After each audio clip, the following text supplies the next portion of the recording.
এক জগ পানি পান করবে, এক কলসি পান করবে। আর যদি সে এক কলসি না পায় তো এক গ্লাস যদি পান করে কিছুটা হলেও পিপাসা নিবারিত হয়। তিনি বলেন যে পানির যেমন এক ফোঁটার মধ্যেও পিপাসা নিবারণের যোগ্যতা আছে, ঠিক তেমনি ভাবে কোরআনের এক এক শব্দের মধ্যেও আল্লাহ তাআলা হেদায়েত রেখে দিয়েছেন। ফয়জুল বারির মধ্যে আল্লামা আনোয়ার শাহ কাশ্মীরি আলাইহিস লিখছেন, পিপাসিত মানুষ একটু পান করলে যেমন তার পিপাসা কিছুটা নিবারিত হয়, তো তিনি বলেন যে কোরআনে কারীম একটু পড়লেও আল্লাহ তাআলা হেদায়েত দিয়ে দেয়।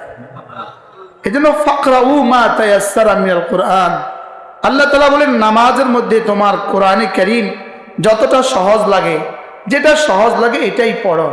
যদি এই আয়াতে কারিমা না হইতো, যদি এই আয়াতে কারিমা নাজিল না হইতো, তাইলে সূরা বাকারা পড়া লাগতো মাগরিবের নামাজের প্রথম রাকাতে। যদি শুধু বলতো ফাকরা